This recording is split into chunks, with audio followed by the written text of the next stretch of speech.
দুটা কবিতা পাঠ কৰিম আজি। কাহিনী পাই লিখিছিলোঁ কেতিয়াবা কবিতা, প্ৰকাশো হৈছিল দুই এটা। অকবিৰ অকবিতা। এইটো কবিতা 2008 চনৰ আগষ্টত প্ৰকাশ হৈছিল জনসাধাৰণৰ পৰিপূৰিকা ইত্যাদিখনত। ইত্যাদি বহুতকেইটা কবিতা প্ৰকাশ হৈছিল বাৰু এটা সময়, তেনেকুৱা সময় বহুকেইটা কবিতা হেৰাই গ'ল, পাবলৈ নাই। এখন কিবাকে হাতত পৰিছে, ভাবিছোঁ সেইটোকে শুনাওঁ। প্ৰাচীন এটা সুৰ।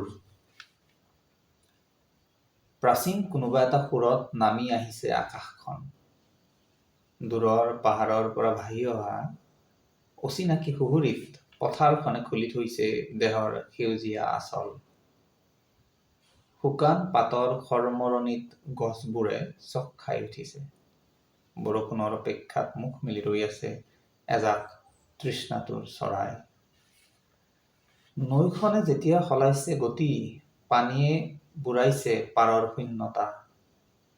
নৈৰ বালিত এতিয়াও মৃত্যুৰ দৰে জীয়াই আছে কাৰোবাৰ ক্লান্ত খোজ।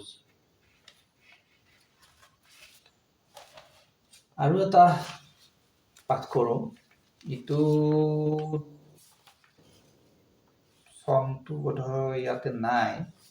এখন কবিতাৰ আলোচনী প্ৰকাশ হৈছিল, মাটিৰ বাঁহী। এইটো কোন চনৰ পাবলৈ অকণমান চনটো নাইচোন ইয়াতে। তেনেকুৱাই 2008, 2009, 2010 কিবা এনেকুৱা হ'ব বোধহয়। তাতে কেইটামান কবিতা প্ৰকাশ হৈছিল বোধহয়, 2-3টামান পাহৰিলোঁ। এইটো হাতত পৰিছে আজি। সমাপ্তি। বহুদিন ধৰি সাগৰৰ পাৰত বহি চাই আছিলোঁ ঢৌৰ খেলবোৰ। ভয় লাগিছিল ওচৰ চাপিবলৈ, ইমান যে পানী। এদিন সাগৰে মাতিলে মোক, মৰসাহ কৰি নামি গলোঁ সাগৰৰ বুকুত এখোজ দুখোজকৈ।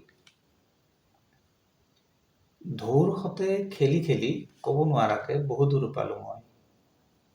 যেতিয়া ডুবিব ধৰিলোঁ, সাগৰে ক'লে, সাঁতুৰিবই যদি নাজানা কিয় নামিছিলা পানীত। শেষত ঢৌবোৰে ঠেলি ঠেলি পাৰত পেলাই থলে মোৰ মৃতদেহ। কিবা লিখিছিলোঁ এইবোৰ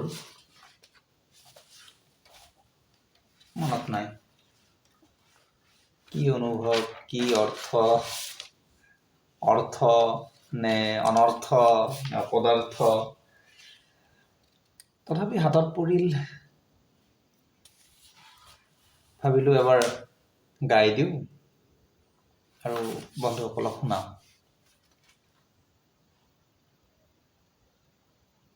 কেতিয়াবা শুনাম আৰু বেলেগ বেলেগ কবিতা। আজিকালি নিলিখোঁ, কবিতা নোলায় আজিকালি।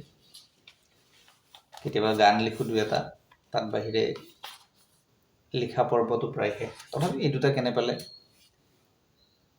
জনাবচোন। ধন্যবাদ।